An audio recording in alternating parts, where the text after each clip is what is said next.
स्वतंत्रता पूर्व अवधि में ब्रिटिश सरकार द्वारा भारत में आधुनिक शिक्षा के लिए प्रसार का मुख्य उद्देश्य था छोटे प्रशासनिक पदों पर नियुक्ति हेतु शिक्षित भारतीयों की आवश्यकता, भारतीय संस्कृति को प्रोत्साहित करना, भारत के लोगों को आधुनिक बनाना जिससे वो राजनीतिक जिम्मेदारी में भाग ले सकें। उपरोक्त में से कोई नहीं।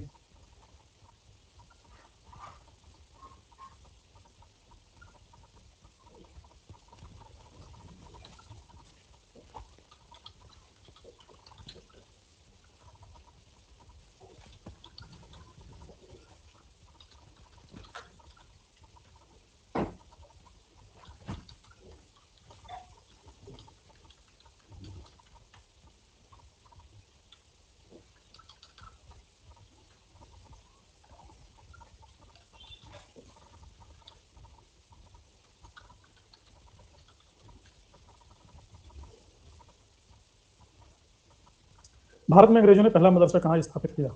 मद्रास, मुंबई, अलीगढ़, कलकत्ता।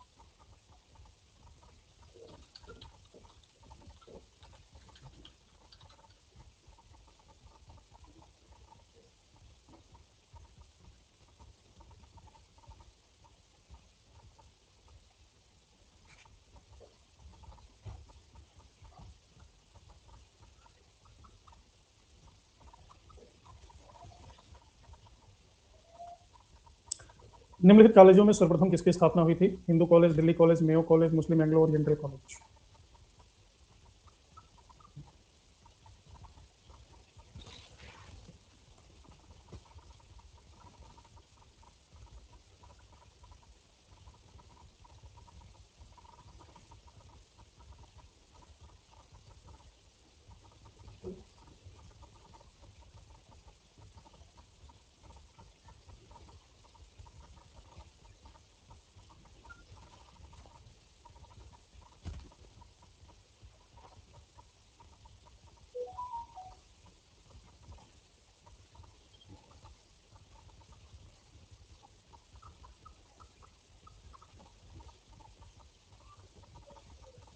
हंटर कमीशन की रिपोर्ट में विकास पर विशेष जोर दिया गया। बालिकाओं की शिक्षा, उच्च शिक्षा, प्राथमिक शिक्षा, तकनीकी शिक्षा।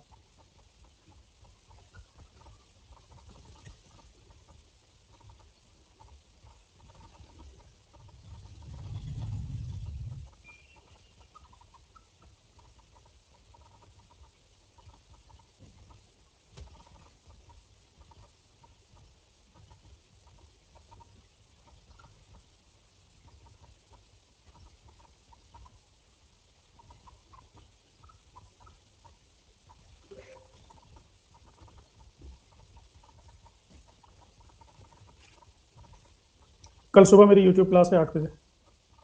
नेशनल काउंसिल ऑफ एजुकेशन की स्थापना कब हुई?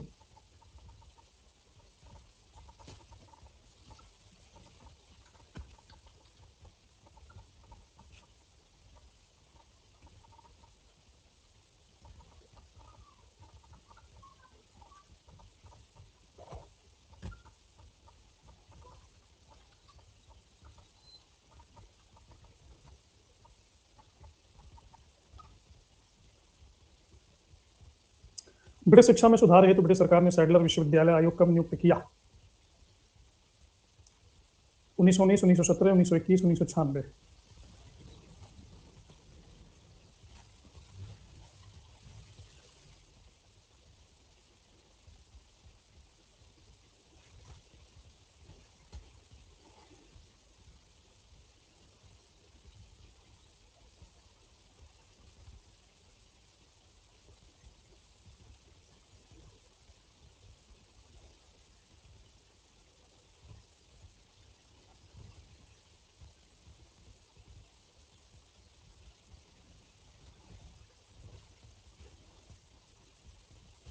एशियाटिक सोसाइटी ऑफ बंगाल के संस्थापक कौन थे?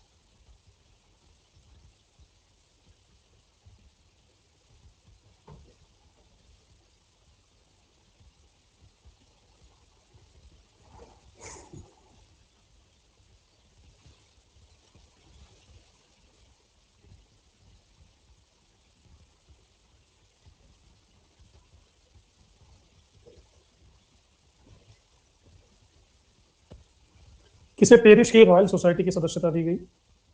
दादा भाई नौरोजी, माइकल मधुसूदन दत्त, राजाराम मोहन राय, विवेकानंद।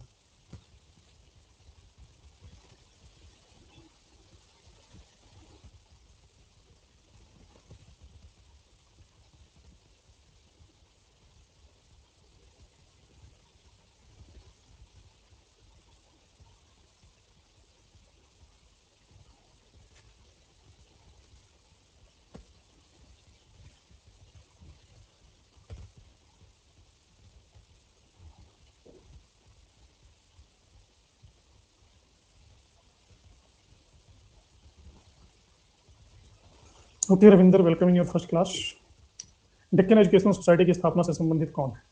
रनाडे, फिरोज शाह मेहता, तिलक, सरस्वती।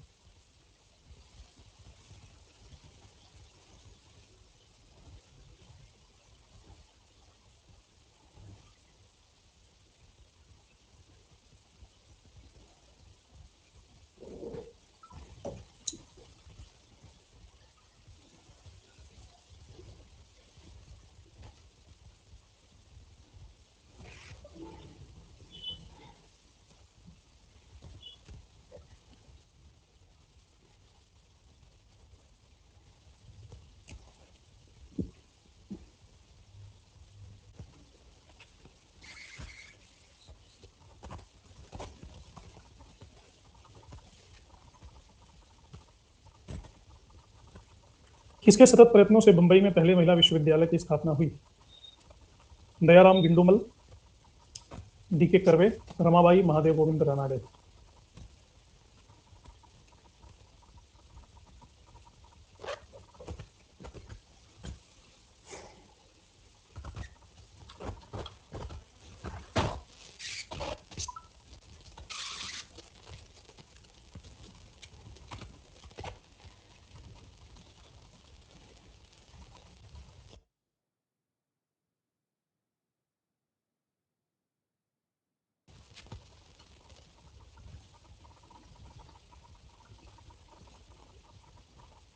वाराणसी में पहले संस्कृत महाविद्यालय की स्थापना किसने की? Jonathan Duncan, Warren Hastings, lord Macaulay, Bankim चंद्र।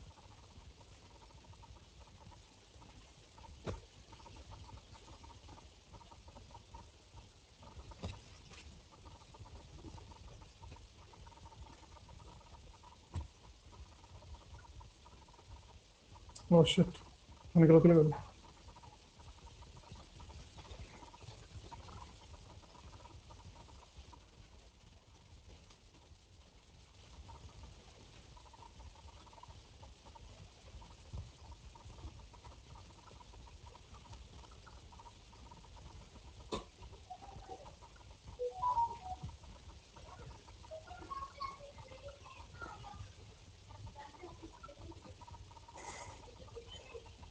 निम्नलिखित में से किसे सर्वप्रथम केंद्रीय विश्वविद्यालय घोषित किया गया? अलीगढ़ मुस्लिम विश्वविद्यालय, अलीगढ़, भीमराव अम्बेडकर विश्वविद्यालय लखनऊ, बनारस हिंदू विश्वविद्यालय वाराणसी, इलाहाबाद यूनिवर्सिटी।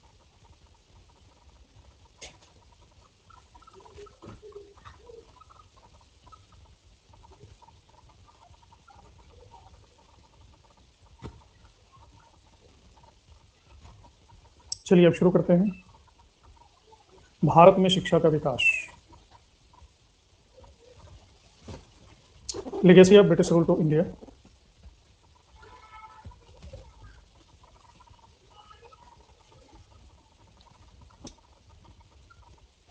भारत में प्राचीन काल में बौद्धों के आने के बाद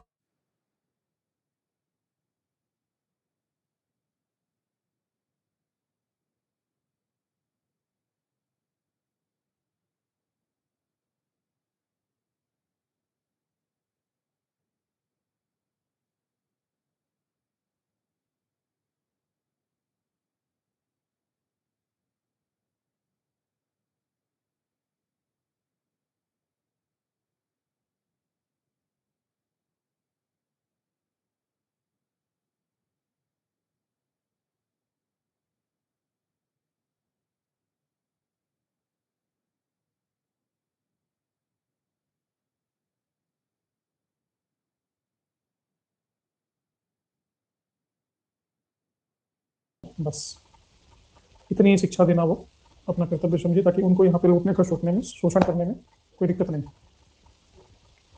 हाँ जी, पेपर वन की भी करते हैं, फिलहाल नहीं, एग्जाम तक नहीं चलेगा पेपर वन। मैंने पढ़ा दिया सारा सिलेबस एक बार, एग्जाम के बाद फिर पेपर वन के लॉन्च करेंगे। गवर्नर जनरल जब वॉरेन हेस्टिंग्स भारत पर आता है, इसने भारतीय विद्या को प्रोत्साहित करने के लिए कलकत्ता में एक मदरसा स्थापित किया, जिसकी फोटो हमने पीछे दिखाई। 1784। कलकत्ता मदरसा स्थापित करने के पीछे इसका उद्देश्य था कि भारतीयों को अरबी और फारसी का अध्ययन करवाना, क्योंकि जो इस्लामिक कानून थे वो अरबी और फारसी में थे। तो कानून की दृष्टि से, न्याय की दृष्टि से अंग्रेजों को समझ में नहीं आता था कि फैसला कैसे करें, क्योंकि अंग्रेज वाकिफ ही नहीं थे। इसलिए एक पीढ़ी को तैयार करना चाहते थे जो अरबी, फारसी और संस्कृत समझे, ताकि न्याय किया जा सके, इनकी भाषा समझी जा सके। और इसी के लिए इन्होंने फिर बनारस में भी एक महाविद्यालय खोला, संस्कृत महाविद्यालय।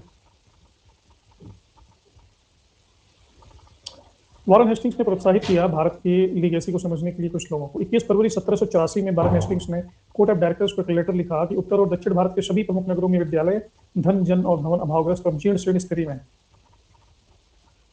इसने अपने ही एक बंदे को भी कलकत्ता में कहा। एक भारतीय अतीत को समझने के लिए एक संस्था की स्थापना हुई, ये भी 1784 ईस्वी में ही हुई। विलियम जोन्स ने कलकत्ता में एशियाटिक सोसाइटी ऑफ बंगाल की स्थापना की। ये जो फोटो है, ये विलियम जोन्स की ही फोटो है। इसका उद्देश्य था कि भारत में जो भी ज्ञान की संपदा है उसको विश्व के सामने लाया जाए। इस संस्था के अध्यक्ष भी थे विलियम जोन्स,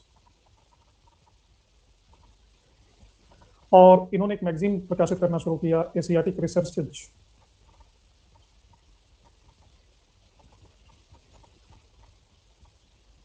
जिसमें भारत में जो भी अंग्रेजों को नया मिलता था वो प्रकाशित किया जाता था। इन्होंने प्राचीन भारतीय ग्रंथों को इसी सोसाइटी के बैनर तले अनुवाद करना भी शुरू किया, जैसे बहुत सारे ग्रंथों का अनुवाद। मसलन 1784 में गीता का अनुवाद किसने किया?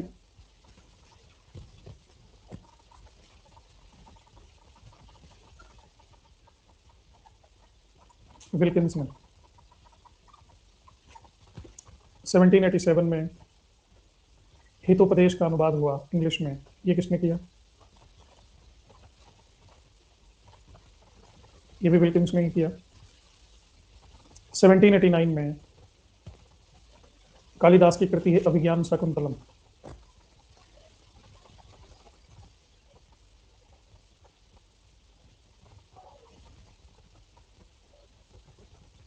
इसका अनुवाद विलियम जोन्स ने खुद किया।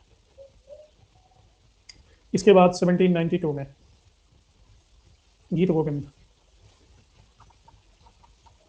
का अनुवाद किसने किया? इसको भी विलियम जोन्स ने ही किया। 1794 में मनुस्मृति का अनुवाद किया गया, ताकि हिंदुओं की परंपरा को समझा जा सके, और उसका नाम रख दिया गया a code of Hindu laws.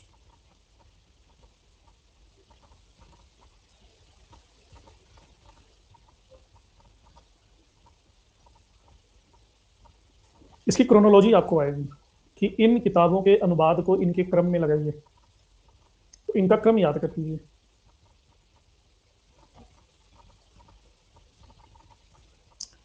Gita का दुनिया के हित में ज्ञान प्राप्त करने के लिए, ज्ञान प्रदान करने के लिए अनुवाद किया गया, और गीत गोविंद मनुष्य ऐसे कुछ बना लो इसको। 1790 सुनो,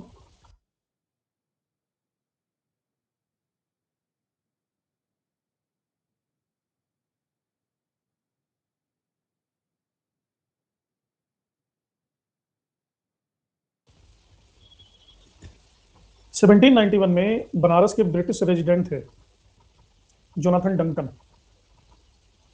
इन्होंने बनारस में एक संस्कृत कॉलेज खोला। इस कॉलेज का उद्देश्य भी था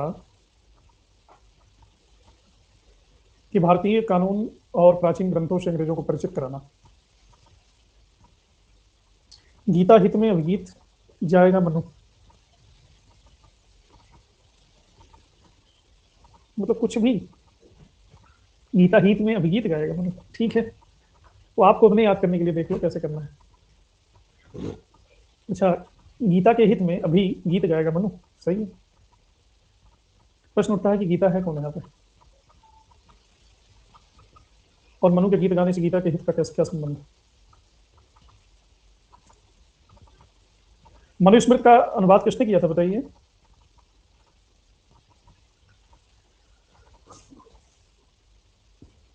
नाइनटीन 1994 क्या बात कर रही हो? 1794 में प्रकाशित हुआ, विलियम जोन्स ने ही किया।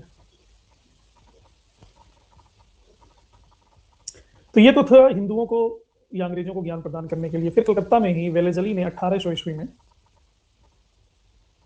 कंपनी में जो प्रशासनिक अधिकारी आते थे, आईसीएस आते थे, इनकी शिक्षा के लिए एक कॉलेज खोला, फोर्ट विलियम कॉलेज। इनको इंडियंस पे राज्य करने के लिए ट्रेनिंग दिया जा सके। इस कॉलेज ने अंग्रेजों को काफी ज्ञान प्रदान करने के लिए कुछ किताबें प्रकाशित की, जैसे डिक्शनरीज प्रकाशित की, अंग्रेजी हिंदुस्तानी कोश, हिंदुस्तानी व्याकरण वगैरह वगैरह। किस बुक की आप बात कर रहे हैं? अब चाहते हो कि मैं अपना कैमरा उतार के तुमको दिखाऊं, तो मुझे मजबूर कर रहे हो ऐसा करने पे।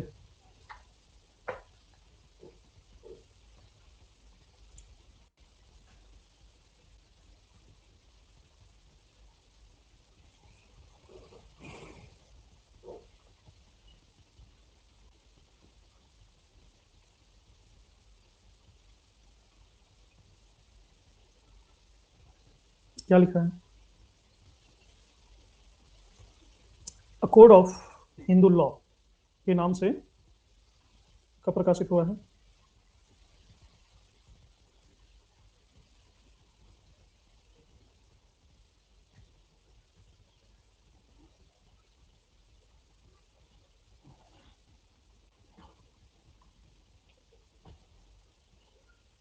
सेवनटीन 94 में हुआ।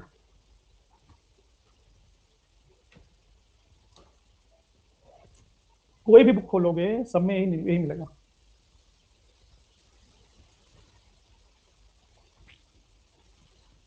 वो तो इत्तेफाक से मेरे हाथ में परीक्षा हमारी लग गई, बाकी सारी किताबों का जखीरा मेरे बगल में ही रहता है।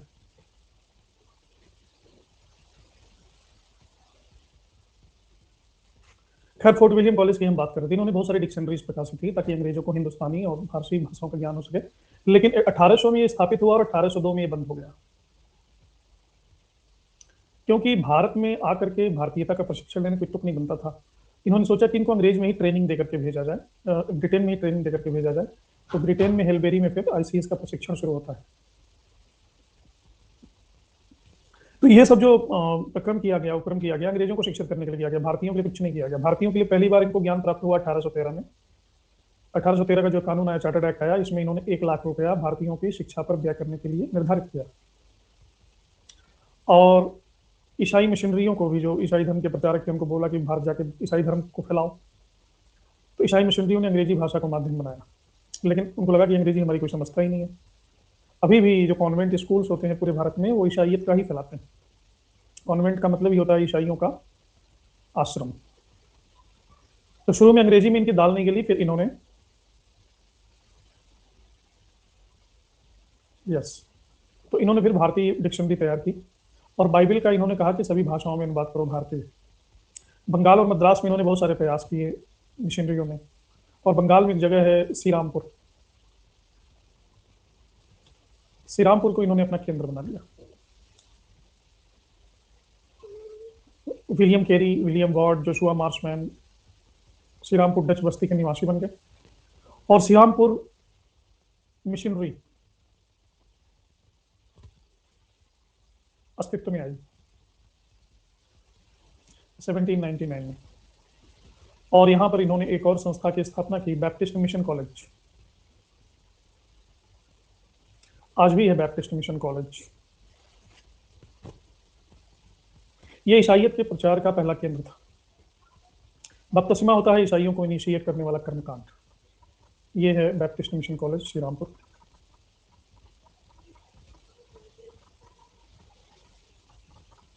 इसकी स्थापना तभी हुई थी, गोथिक शैली में अभी भी बना हुआ है। तो मिशनरियों का कार्य इस तरह से भारत में जोर शोर तक शुरू हो गया। इन्होंने मुख्य रूप से जोर दिया कि अंग्रेजी माध्यम से शिक्षा दिया जाए, कॉलेज की शिक्षा अंग्रेजी माध्यम में। भारत में भी कुछ एक महापुरुष थे, जैसे राजा राम मोहन राय, इन्होंने भी समर्थन किया कि शिक्षा दीक्षा अंग्रेजी माध्यम में ही दी जाए। तो राजा राम मोहन राय ने हालांकि इसका प्रयास भी शुरू कर दिया, और कलकत्ता में एक जगह है सूरीपाड़ा,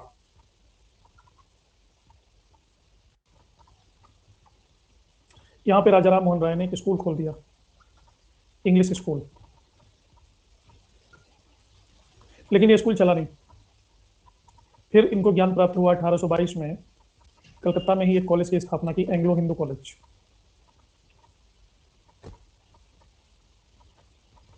बाद में इसका नाम बदल के हो गया इंडियन अकेडमी।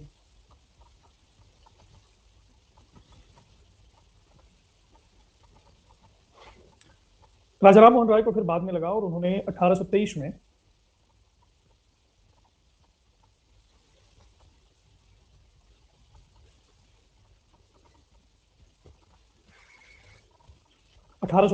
उस समय के तत्काल वायसराय थे एम्सहर्ट,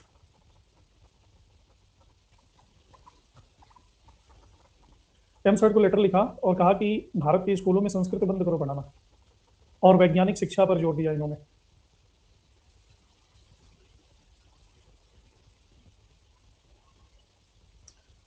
एम्सहर्ट ने कहा कि आप ही क्यों नहीं करते, हमसे आदमी ले लो, काम आप करो।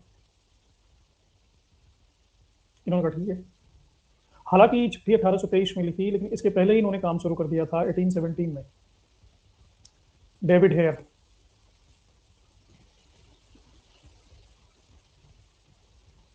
की सहायता से इन्होंने एक कॉलेज खोला, हिंदू कॉलेज। आज भी है हिंदू कॉलेज। आज हिंदू कॉलेज का नाम किस नाम से जाना जाता है? Presidency college. और इसी में स्वामी विवेकानंद पढ़े थे, सुभाष चंद्र बोस भी पढ़े थे। मैं भी पढ़ाने की सोच रहा था लेकिन गया नहीं, मुझे बंगाली नहीं आता। मैंने अप्लाई किया था, इंटरव्यू के लिए कॉल भी आई थी, फिर मैं गया ही नहीं इंटरव्यू देने। तो इसमें इंग्लिश मीडियम से शिक्षा दी जाती थी और साइंस की पढ़ाई की जाती थी, ह्यूमैनिटीज की भी की जाती थी। बाद में ईस्ट इंडिया कंपनी ने इसका मैनेजमेंट अपने हाथ में ले लिया 1854 में।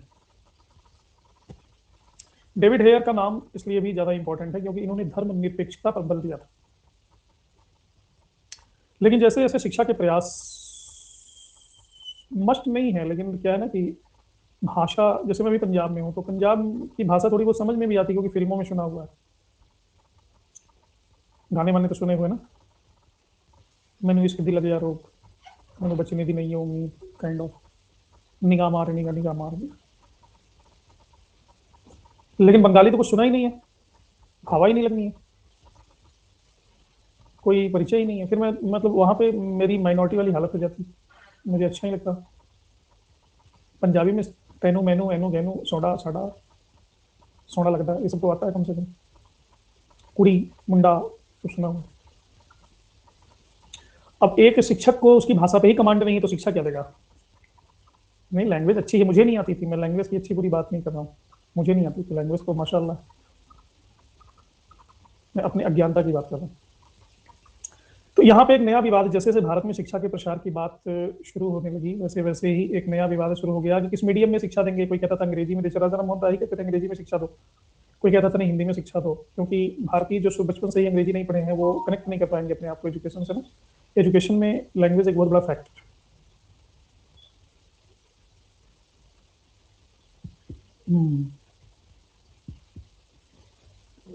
पंजाबियों ने बॉलीवुड पे अपना अधिकार जमा रखा ना, कपूर फैमिली ये सब पंजाब की ही है, इसलिए बॉलीवुड में नेचुरली पंजाबी आ जाता है। और फेमस अभी देखते हैं सभी फेमिलियर, कुछ कुछ वर्ड से तो होते ही हैं। नहीं जी, मैं एक्चुअली अब ट्राई करने वाली उम्र मेरी गई। अब ट्राई करने का 40 साल की होने जा रहा हूँ, कितना ट्राई करूँगा, ट्राई ही करता रहूँगा।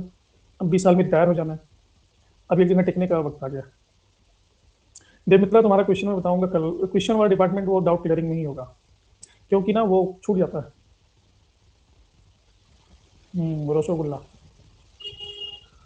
तो एक वर्ग कहता था कि जो ऊंचे क्लास के लोग हैं उनको एजुकेशन दे दो, और ये ऊंचे क्लास के लोग को देख करके ही नीचे क्लास वाला आदमी सीख जाएगा। यानी शिक्षा जो है ऊपर से नीचे फिल्टर होके आ जाएगी। इसे कहा गया इनफिल्ट्रेशन थ्योरी।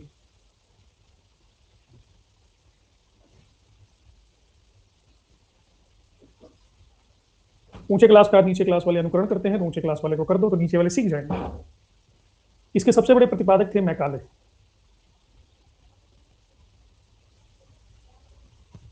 और इसके घोषणा करने वाले थे ऑकलैंड।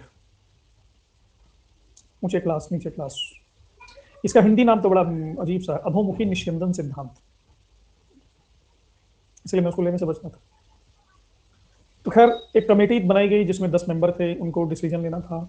इसमें दो दल निकले, एक थे वेस्टर्न एजुकेशन को सपोर्ट करने वाले और दूसरा दल था ईस्टर्न एजुकेशन को सपोर्ट करने वाला। तो वेस्टर्न एजुकेशन को सपोर्ट करने वाले में बहुत सारे थे, जैसे एस टी प्रिंसेप,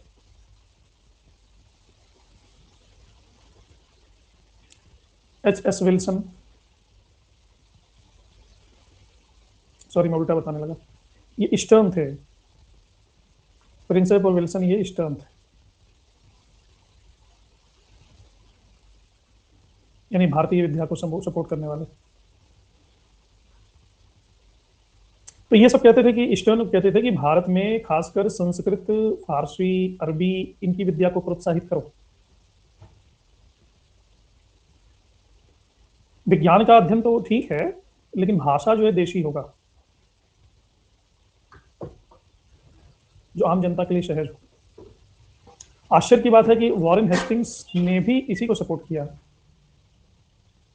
और मिंटो ने भी इसी को ही सपोर्ट किया कि भारतीय भाषा में शिक्षा दिया जाना चाहिए। दूसरी तरफ जो अंग्रेजों का दल था, आंग्ल भाषा का समर्थक था, वो कहता था अंग्रेजी में देना चाहिए। तो इसमें मेन था मुनरो, एल्फिंस्टन, मैकाले तो था ही। तो ये मैकाले जो था, इसकी बात का वैल्यू था क्योंकि ये गवर्नर की कार्यकारिणी परिषद का कानूनी सदस्य था, लॉ मेंबर था, और इसी को शिक्षा समिति का हेड बना दिया गया था। तो ये भारतीय ज्ञान से जलता भी था। ये तो यहाँ तक कहता था कि यूरोप की एक अच्छी अलमारी का एक जो रैक होता है ना, उसमें अगर किताबों का जो नॉलेज है वो पूरे भारत और अरब के समस्त साहित्य से कहीं अधिक है। मैकाले कहता था कि भारतीयों को ज्यादा पढ़ा लिखा दोगे ना तो हमारे गले की हड्डी बन जाएंगे, निकलते बनेगा ना गलते बनेगा। तो एक ऐसी श्रेणी का आप निर्माण करिए कि जो रंग और खून से तो भारतीय हो, लेकिन विचार और बुद्धि से अंग्रेज हो, सोचे अंग्रेजों की तरह। हो भी गया, बिल्कुल हो गया। हम लोग आजकल अगर होता है किसी को स्पेशल प्रेफरेंस देता है तो इंग्लिश में बोलते हैं। मैं अभी एक छोटा सा उदाहरण दूं कि मैं आज सुबह आपकी स्पेशल क्लास नहीं हो पाई थी, मैं अपने बेटे का एडमिशन कराने गया था। वहाँ इतनी भीड़, यहाँ का बहुत बड़ा माना जाना स्कूल है, कॉन्वेंट सेंट जोसेफ स्कूल, वहाँ पे एडमिशन नहीं होता, मतलब लाइन लगी रहती है। तो 1000 लोग अप्लाई करते हैं तो 80-90 सीटें होती हैं। तो मैं भी गया, इतनी भीड़, मेला लगा हुआ था, मेरा तो दिमाग खराब हो गया। सुबह सुबह मुझे कॉलेज भी जाना। तो मैं कहा मैं क्या करूँ। वो पीएन जो है जाने नहीं देता। पीएन कहता है कि आपको यू हैव टू वेट। उसके बाद फिर मैंने उसे अंग्रेजी बोलना शुरू किया। Actually, I'm working as an assistant professor in this that college, and I'm getting late. And my period is going to be start at 9 o'clock, 9 a.m. And it is already 8:30 a.m. So only you can help me, you can assist me. Otherwise, I will miss my class. And there are multiple lectures on words in that. ऐसे बड़े 10 minute में अंग्रेजी खुद बोला उसको। फिर वो impress हो गया मुझसे, ये तो बहुत बड़े आदमी लगते हैं, अंग्रेजी बोल रहे हैं। उसके पहले वो जाने नहीं दे रहा था। तो फिर वो उसके पास भेजा वो रिसेप्शनिस्ट है। फिर रिसेप्शनिस्ट से मैं बोला कि मैडम एडमिशन के लिए बुलाया था, ये वो डिस्कट करिए, वेट करो बोलते हैं, बहुत रश होता है। फिर मैंने वहाँ भी शुरू किया same dialogue. Actually ma'am, my name is this and I am working there and as an assistant professor and I am getting late, I am in government job and I have to take my lecture at 9 o'clock. So already is 8:30 and my family is waiting there and my car is not parked well because I thought that suddenly after admission I need to go. So ऐसे करके खूब उसको मैंने बोल देता। तो वो करी, okay it's okay, no issue, you can meet principal. Principal के पास लेके चली गई। अभी पीएन ने कुछ नहीं करा। फिर प्रिंसिपल के पास गया, वहां भी हमने लंबी चौड़ी अंग्रेजी मारी। वो कह रही okay you are professor, okay have seat, oh what would you like to have, tea or coffee or else. No only admission, nothing else, because already I am getting late, please do me a favour ma'am. वो PM से सारा काम करवा धरवा के सारा कुछ करके मेरे हाथ में वो उसका कार्ड दे दिया। फिर मैं वहां से निकला, तो जिनके पीछे मैं लाइन लगाया था उनको ऐसे देखते हैं, मैंने उनको ऐसे किया, आगे गाड़ी उठाया चला। ये जो लॉर्ड मैकाले कह रहा है ना कि सोच से अंग्रेज हो और रंग से भारतीय हो, बिल्कुल यही स्थिति है। ये सब माहौल बना गया, साइकोलॉजिकली हमें ऐसा डील किया गया है। इंग्लिश बोलते काम भी हो जाता है, इज्जत भी होती है, पैसे भी बच जाते हैं। कहीं इंटरव्यू देने जा रहे हो, अगर फर्राटेदार इंग्लिश बोल दो शशि थरूर वाली ना, तो फर्स्ट इंप्रेशन जम जाएगा। तो मैं भी शशि थरूर वाली इंग्लिश ही बोलता हूँ, ये नॉर्मल लोग को समझ में नहीं आया क्या बोल रहा है। तो ये मैकाले का तो सोच सही हो गया, ऐसी श्रेणी का निर्माण हो गया और अंग्रेज चले गए। इतने साल हो गए, 100 साल होने जा रहे हैं, लेकिन अभी भी सोच हमारी वही है। हालांकि इसके बाद भी मुझे अंग्रेजी अच्छी नहीं लगती, हिंदी जितनी अच्छी लगती है। हैप्पी हिंदी। मेरी विशुद्ध संस्कृत निष्ठ हिंदी का जब श्रवण करोगे तो आंग्ल भाषा के प्रति तुम्हारा ये जो पार्थिव मोह है वो स्खलित हो जाएगा।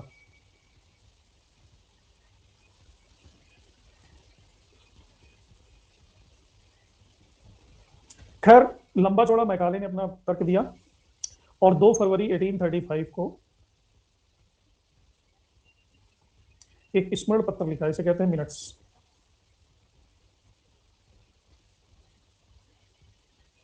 हाँ, इंग्लिश से काम फटाफट हुआ वो तो ठीक है। जब ऑपरेशन करना होता है तो डॉक्टर पेट को फाड़ता भी है चाकू से, इसका मतलब ये थोड़ी ना पेट ही फाड़ते रहें चाकू लेके। जहाँ जो काम है वहाँ यूज कर लो। लेकिन अपनी संस्कृति, सभ्यता, धर्म, परंपरा, राष्ट्रीयता, राष्ट्रवाद के प्रति निश्चित रूप से व्यक्ति को इंक्लाइंड होना चाहिए, आग्रह होना चाहिए कि हमारा धर्म हमारी मातृभूमि है, हमारा देश है, हमारे लोग हैं, हमारी भाषा है, हमारी संस्कृति है, वह निसंदेह श्रेष्ठ, उसमें कोई इफ और बट नहीं। भारत हमारा देश है, इसमें क्या किसी को आपत्ति। काम बनाने के लिए कुछ भी कर लो, लेकिन देश प्रेम तो रहना ही चाहिए। खैर, इसने जो मिनट्स लिखा और परिषद के सामने रखा, गवर्नर जनरल था विलियम बेंटिक। बेंटिक ने इसको एक्सेप्ट कर लिया और यहीं से भारत के सौभाग्य का सूर्य अस्त हो जाता है, दुर्भाग्य का सूर्य निकल जाता है। 2 फरवरी को रखा और 7 मार्च को बेंटिक ने इसको स्वीकार कर लिया और अंग्रेजी भाषा को 7 मार्च को भारत में शिक्षा का माध्यम बना दिया गया। आगे चल करके हार्डिंग भी आता है। हार्डिंग ने तो एक कदम और नियम निकाल दिया।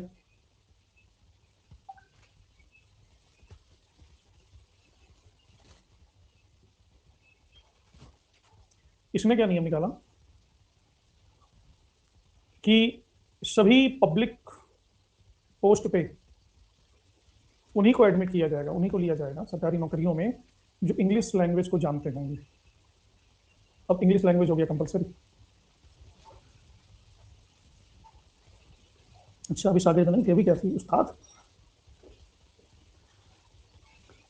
इसमें इन्होंने ये कहा कि अंग्रेजी भाषा को वरीयता दी जाएगी और 1844 में शागिर्द बने शिष्य सरकारी नौकरी के लिए इंग्लिश कर दिया गया अनिवार्य 1844 में। अब ये मजबूरी बन गई, मध्यम वर्ग मजबूर होकर के अंग्रेजी पढ़ने के लिए उन्मुख हुआ।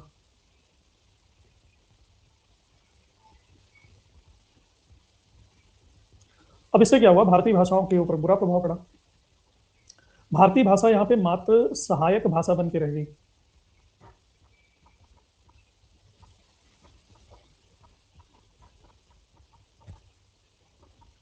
मेन अंग्रेजी, उसकी नौकर, उसका असिस्टेंट भारतीय भाषा। अब देशी भाषाओं के विकास के लिए कोई प्रयास नहीं, लेकिन कुछ छोटे छोटे प्रयास किए भी गए और अंग्रेजों के द्वारा ही किए गए। प्रशासनिक तौर पे नहीं किए गए, व्यक्तिगत तौर पे किए गए, क्योंकि ऐसा होता है कि भाई सारे लोग एक ही प्रवृत्ति के नहीं होते हैं, कुछ लोग अच्छे भी होते हैं और इन्हीं लोगों से दुनिया चल रही है। तो कतिपय भारत के हिस्सों में, जैसे एक हिस्सा है भारत का उत्तर पश्चिम प्रांत के लेफ्टिनेंट थे इस इलाके के, जेम्स थॉमसन।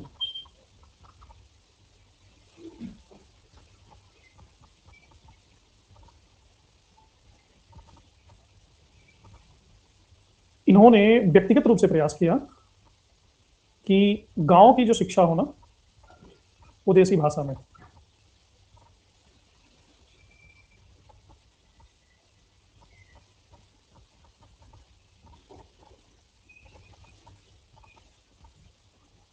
ये ऑफिशियल नहीं था, तो इनिशियल लेवल पे प्राइमरी स्कूल की छोटे छोटे जो इंग्लिश मीडियम में चलते थे उनको बंद कर दिया गया और इंग्लिश को थॉमसन ने सीमित कर दिया सिर्फ कॉलेजेस के लिए।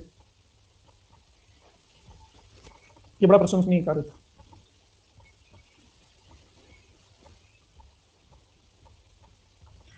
तो इसके बाद 1854 में आता है वुड डिस्पैच। 1854 तक भारत में जो शिक्षा का विकास हुआ वो यही हुआ जिसके बारे में मैंने आपको बताया। वुड डिस्पैच के आने के बाद पेस ऑफ डेवलपमेंट थोड़ा सा इनविगोरेट हुआ। 1823 ईस्वी में लोक शिक्षा समिति का गठन किया जाए।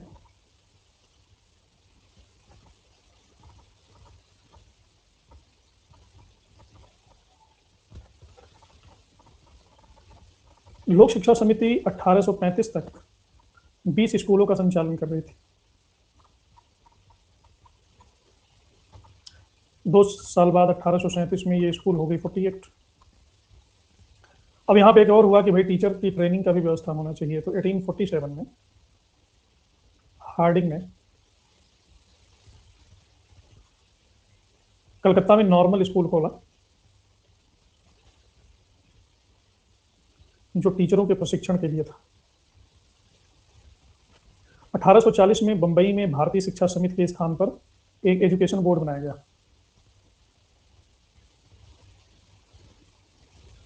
1814 में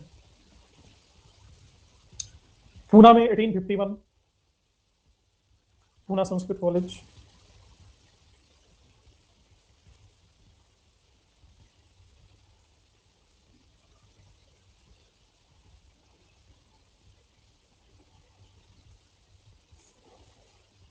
एटीन 1854 में डलहौजी ने 33 प्राइमरी स्कूल खुलवाए।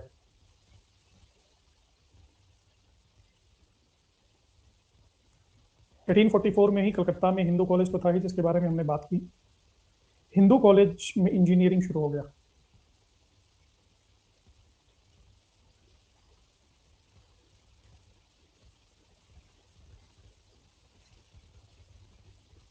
एटीन 47 में थे थॉमसन।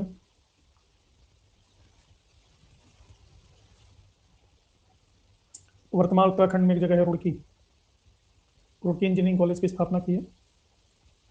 1835 में कलकत्ता मेडिकल कॉलेज।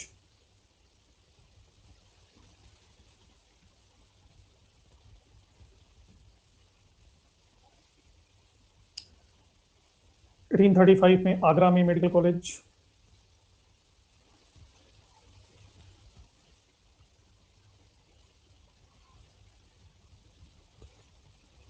आगरा में सेंट जॉन कॉलेज 1852 में।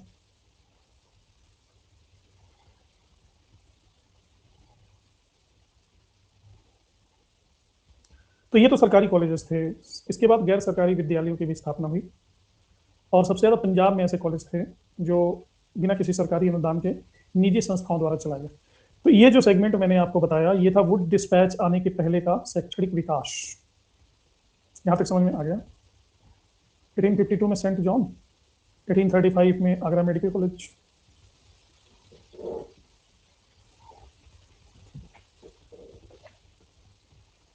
गुड। लॉर्ड डलहौजी के आने के बाद भारत में शिक्षा का एक दूसरा चरण स्टार्ट होता है। लॉर्ड डलहौजी जवान था अभी, और वो कुछ करना चाहता था तो वैसे दुष्ट, लेकिन कुछ करना चाहता था।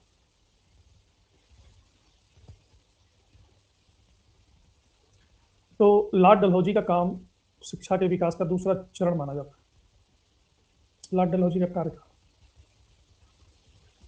ईस्ट इंडिया कंपनी को इसने कहा, और ईस्ट इंडिया कंपनी ने 19 जुलाई 1854 को अपनी शिक्षा नीति घोषित की, और इसके अध्यक्ष थे वुड, चार्ल्स वुड। ये पहला अखिल भारतीय शिक्षा का प्रयास, पैन इंडिया।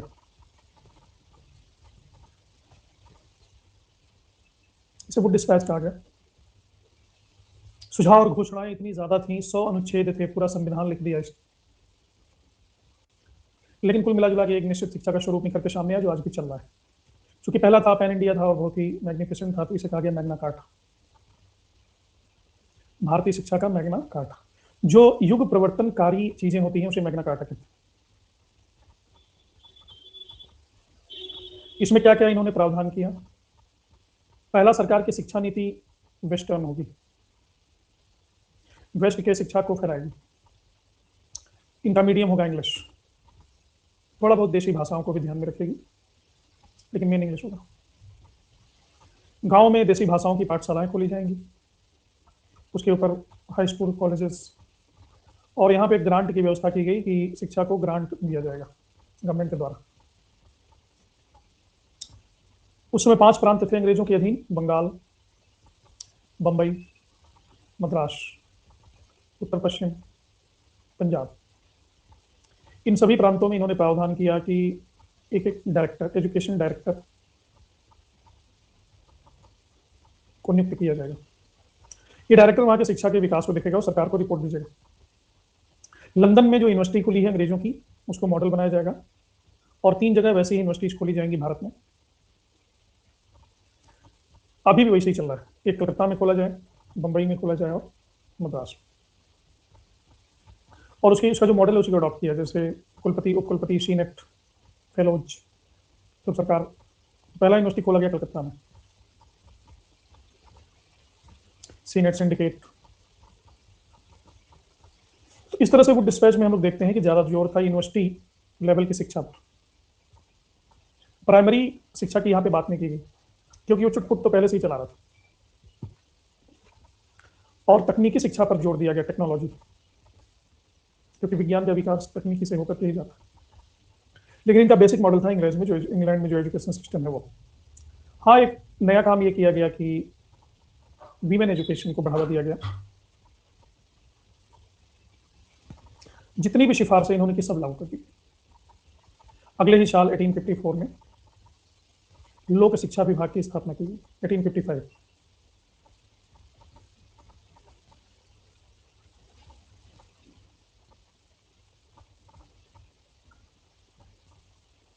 (1857) में इन तीनों जगहों पे यूनिवर्सिटीज खोल दी गई।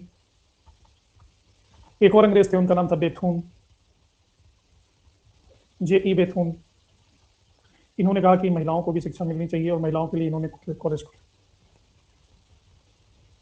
भारतीय लोगों ने कहा, अच्छा, अब अंग्रेजों ने ये माध्यम पकड़ लिया है अपनी सभ्यता और संस्कृति को श्रेष्ठ साबित करने का, हम ये होने नहीं देंगे।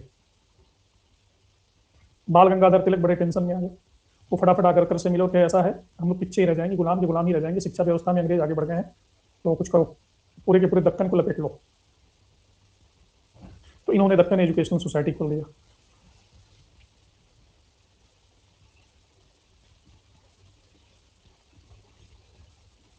बाल गंगाधर तिलक और आगरकर।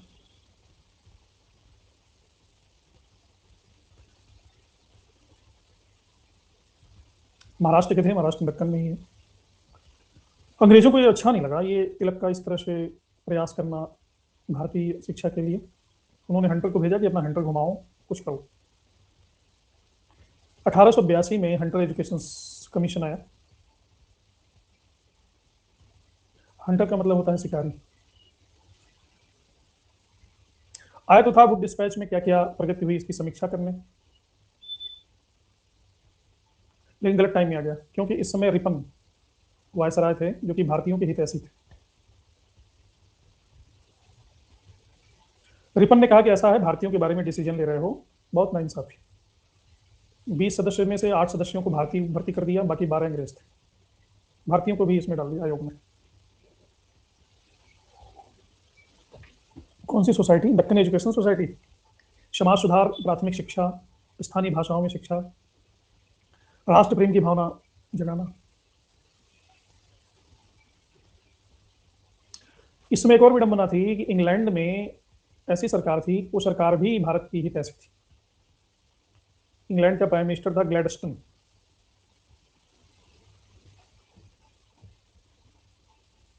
और ये भी था उदारवादी।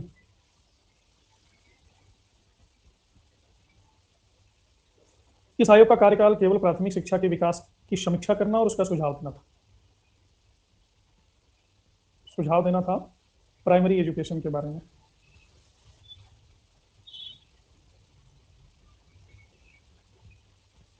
लेकिन आयोग ने कहा कि प्राइमरी को करेंगे, यूनिवर्सिटी का ये कर गए, तो मिडिल कहाँ गया? तो इन्होंने कहा हम प्राइमरी को भी इंक्लूड कर लेंगे और मिडिल को भी इंक्लूड करेंगे, माध्यमिक शिक्षा। दोनों का सुझाव प्रस्तुत कर दिया। ये सभी प्रांतों में घूमे, भ्रमण करते रहे, और वुड ने तो 100 प्रस्ताव पारित किया था, इन्होंने 200 मार दिया।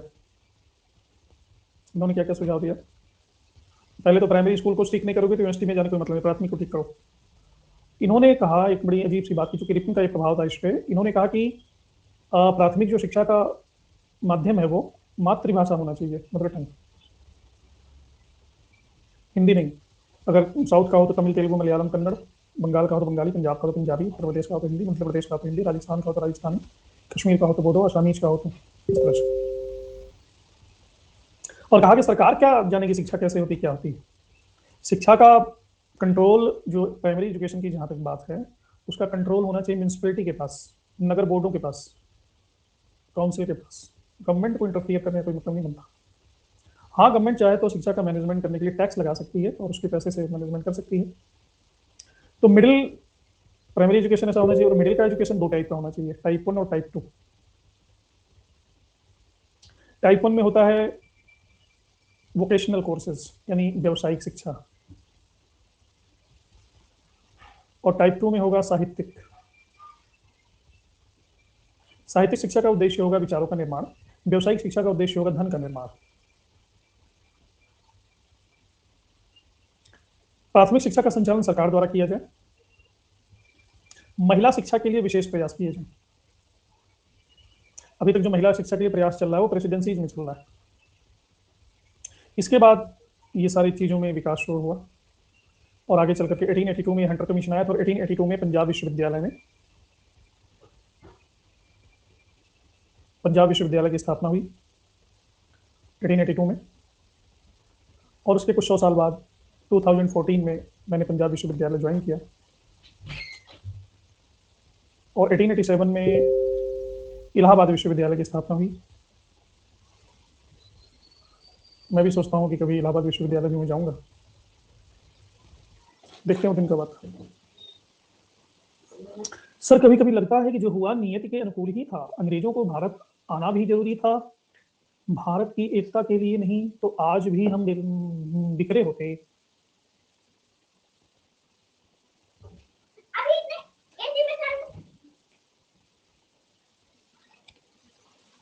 अंधविश्वास से आगे बढ़ने के लिए सर सिक्के के दो पहलू होते हैं। वाह, आपने तो मेरी दोनों आंखें खोल दी टुगेदर। वाह।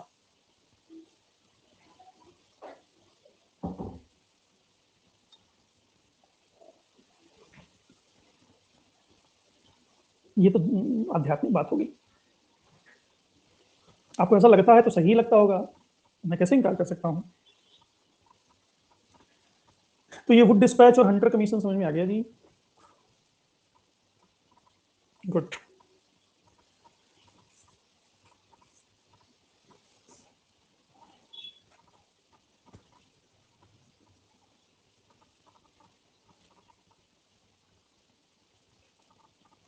इसके बाद तीसरे कमीशन की बात करेंगे जो कि इंपॉर्टेंट है और 1902 ईस्वी में आया।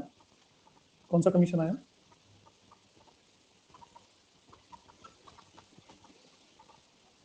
रैले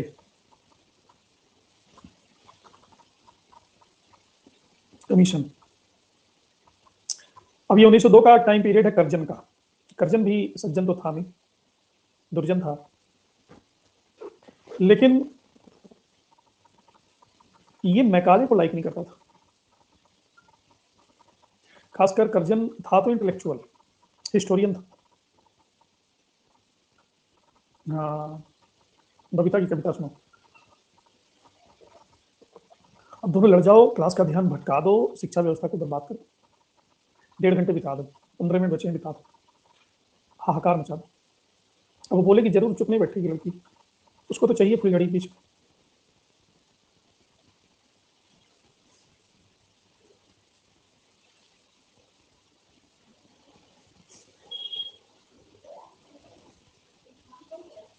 तो कर्जन ने कहा कि भाई जो मैकाले जी करके गए ना अच्छी बात नहीं है, इसकी नीति की आलोचना कर दी।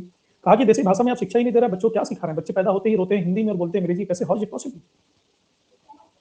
1901 में क्रोधित हो गया, सीधे भागा हिमाचल की तरफ, शिमला जाके रुका। शिमला में किसी ने बताया कि आप खुद क्यों भाग रहे हैं? अरे लोगों को बुलाइए जो शिक्षा व्यवस्था से जुड़े हुए हैं। इसने कहा यू आर राइट। तो भारत के समस्त उच्च शिक्षा और विश्वविद्यालय के अधिकारियों को बुला लिया सम्मेलन, और कहा कि समीक्षा करो।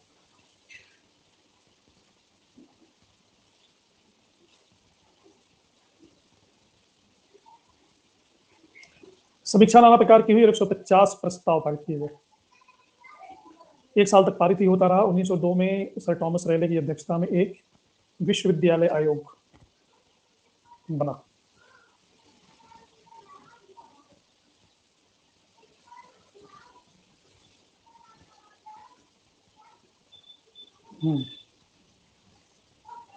अच्छा, इस विश्वविद्यालय की एक विशेषता ये भी थी कि इसमें 2 भारतीय सदस्य भी शामिल थे, जो कि आश्चर्य की बात थी। एक थे सैयद हुसैन बिलग्रामी।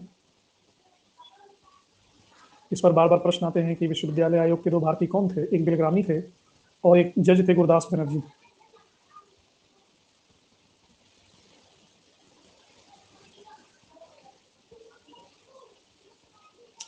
इस आयोग का उद्देश्य क्या था? विश्वविद्यालय क्या काम कर रहे हैं उसको देखना, उसकी समीक्षा करना और सुझाव देना कि वो काम बेहतर कैसे कर सकें। तो चूंकि यूनिवर्सिटी कमीशन था, इसलिए प्राथमिक और माध्यमिक शिक्षा को इससे बाहर ही रखा गया। 2 साल बाद 1904 में भारतीय विश्वविद्यालय अधिनियम पारित हुआ।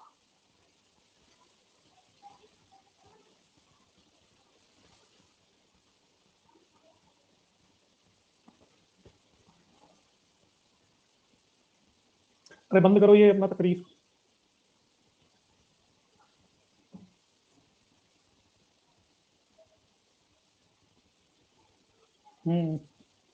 इंसान चले गए, प्रभाव छोड़ गए। अब ये इंडियन यूनिवर्सिटी एक्ट क्या है?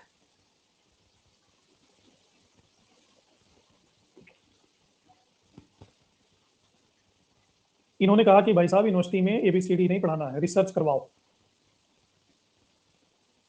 और वहां पे रिसर्च स्कॉलर को भर्ती करो। रिसर्च के लिए बुक चाहिए, लाइब्रेरी चाहिए, ये सब होना चाहिए। University is mean for research. और विश्वविद्यालय में लोगों को लोकतंत्र का भी वातावरण दो, तो वहां पे सीनेट और सिंडिकेट की भर्ती करो। सीनेट के सदस्यों की संख्या 50 से लेकर के 100 तक निर्धारित करो और 6 साल के लिए उनका कार्यकाल बनाओ। सरकार को कहो कि मनोनीत करें, कुछ निर्वाचित हों, कुछ मनोनीत हों। कलकत्ता, मद्रास और बंबई विश्वविद्यालय में सीनेट के सदस्य की संख्या 20 निर्धारित कर दो।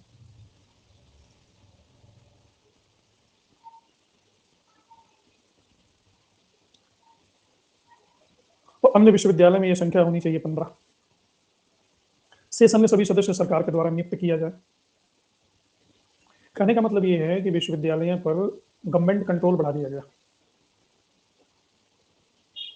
इसलिए बढ़ा दिया गया कि राष्ट्रवादी भावना को पुष्पित पल्लवित होने का कम अवसर मिले। सरकार को वीटो पावर दे दिया गया कि सीनेट कोई ऐसा कार्य करती है जो अनुकूल नहीं है तो सरकार उसको वीटो लगा सकती, प्रतिबंधित कर सकती। और विश्वविद्यालय का कंट्रोल और बढ़ा दिया गया जो विश्वविद्यालयों के अंडर में कॉलेजेस है।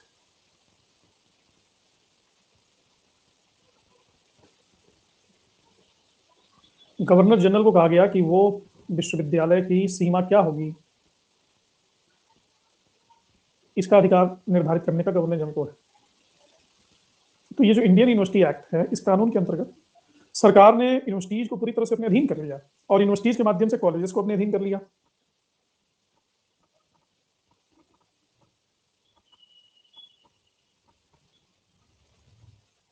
क्या 15 मिनट फुलझड़ियाँ, उससे क्या होता है? कर्जन का उद्देश्य क्या था? उच्च शिक्षा को सरकारी नियंत्रण में लाना, और इस कानून ने यह काम कर दिया। लेकिन भारतीयों ने भयंकर विरोध करना शुरू किया। ये क्या तरीका है? इससे कोई लाभ तो हुआ नहीं, शिक्षा तो चाटुकार बन के रहेगी सरकार की, वो भी अत्याचारी सरकार की। लेकिन नियंत्रण होने के साथ साथ शिक्षा में ज्यादा पैसा भी आया। इस दृष्टि से शिक्षा के क्षेत्र में प्रगति हुई। दूसरा, इसके प्रतिक्रिया स्वरूप भारतीय विद्यालय, विश्वविद्यालय या प्राइमरी स्कूल बहुत ज्यादा निर्मित हुए। लोग असंतुष्ट थे, लोग अपना अपना स्कूल खोलने लगे और अंग्रेजों के इस स्कूलों से लोग हट करके भारतीय स्कूलों में एडमिट होने लगे। इस कदम ने राष्ट्रवाद को बढ़ा दिया। आगे चल करके 1970 में जब सैडलर आयोग आया है, तो सैडलर आयोग ने एक्सेप्ट किया कि 1904 के अधिनियम ने भारतीय विश्वविद्यालयों की स्वायत्तता और मुक्त चिंतन को अवरुद्ध कर दिया है। लेकिन चलो, ये तो नेगेटिव पॉइंट है। पॉजिटिव पॉइंट क्या था कि कर्जन ने कहा है कि भाई 5 साल तक हर साल हम 5-5 लाख रुपया देंगे, यानी टोटल हम 25 लाख शिक्षा को सुधार करने के लिए देंगे। और शिक्षा महानिदेशक की नियुक्ति हुई और पहले महानिदेशक बनाए गए, कौन बनाए गए?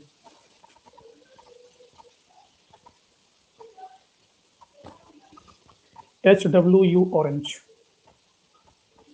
ये पहले महानिदेशक। तो आर्थिक लाभ तो हुआ, राष्ट्रवाद का लाभ तो हुआ, लेकिन शिक्षा की मूल चेतना में हानि, ह्रास हुआ। समझ गए? इसके बाद आता है 1913 में एक और सरकारी प्रस्ताव, गवर्नमेंट रेगुलेशन ऑफ 1913। ये क्या था? एक रियासत थी बड़ौदा। बड़ौदा ने 1906 में अनिवार्य और निःशुल्क free primary education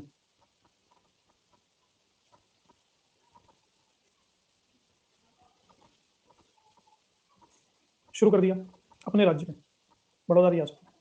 Gopal Krishna Gokhale ने अंग्रेजों के नाक में दम कर दिया कि जब एक छोटी सी रियासत इतना काम कर सकती है तो तुम लोग क्या कर रहे हो?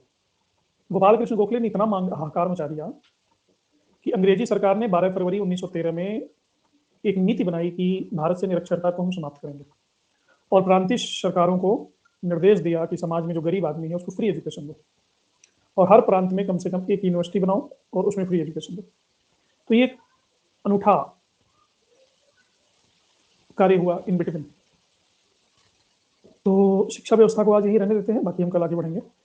दूसरी बात यह है कि शाम वाली क्लास जो आपकी होती है 9:30 9 बजे, वो उसमें बहुत ही गंभीर प्रश्नों को हम लाते हैं चुन चुन के, तो वो क्लास करना सभी के लिए जरूरी है, क्योंकि उन प्रश्नों से ही अगर डेली आपके 10 प्रश्न तैयार हो रहे हैं तो बहुत ही एग्जाम में हेल्प मिलेगी आपको।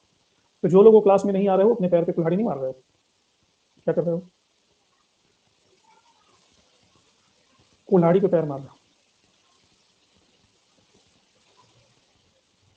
हाँ, अभी डेली को बहुत न्यू फैक्ट्स आपको मिलेंगे, तो उस क्लास को 9 बजे वाली जरूर ज्वाइन करें। सुबह यूट्यूब क्लास में वही लोगों को मैं पीडीएफ दूंगा जो 1 घंटे